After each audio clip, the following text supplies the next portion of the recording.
انہیں بستی والوں کی مثال سناؤ جبکہ ان کے پاس رسول آئے تھے، اس طرح کہ جب ہم نے 2 رسول ان کے پاس بھیجے تو انہوں نے دونوں کو جھٹلا دیا۔ پھر ہم نے ایک تیسرے شخص سے ان کی تائید کی تو انہوں نے لوگوں سے کہا، کچھ شک نہیں کہ ہم تمہارے پاس بھیجے ہوئے آئے ہیں۔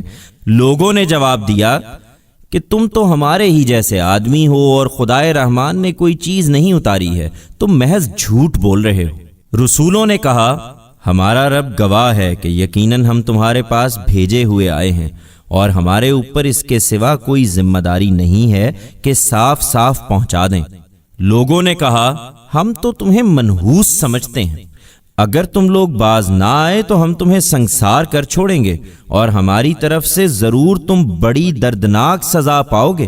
رسولوں نے جواب دیا، تمہاری نحوست تمہارے ساتھ ہے، کیا اتنی بات پر کہ تمہیں یاد دہانی کی گئی ہے؟ نہیں، بلکہ تم حد سے گزر جانے والے لوگ ہو۔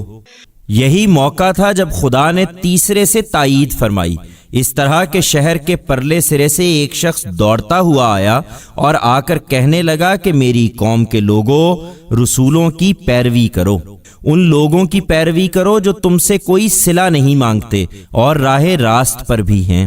تم مجھے بھی برگشتہ کرنا چاہتے ہو، مگر میں تم سے پوچھتا ہوں کہ میں اس ہستی کی بندگی کیوں نہ کروں جس نے مجھے پیدا کیا ہے، اور اسی کی طرف تم سب لوٹائے جاؤ گے؟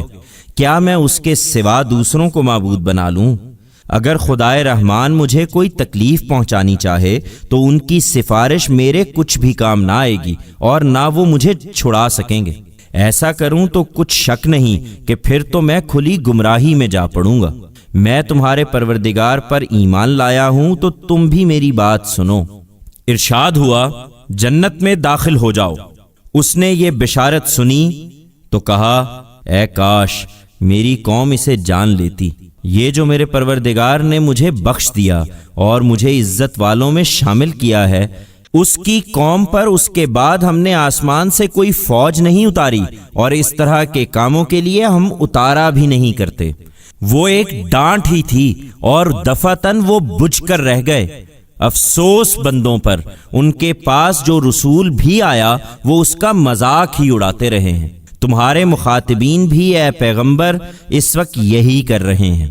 کیا انہوں نے دیکھا نہیں کہ ان سے پہلے کتنی قوموں کو ہم نے ہلاک کر دیا کہ ان کے لوگ اب ان کی طرف کبھی لوٹ کر نہیں آئیں گے، اور کچھ شک نہیں کہ ایک دن یہ سب ہمارے ہی حضور میں اکٹھے حاضر کیے جائیں گے۔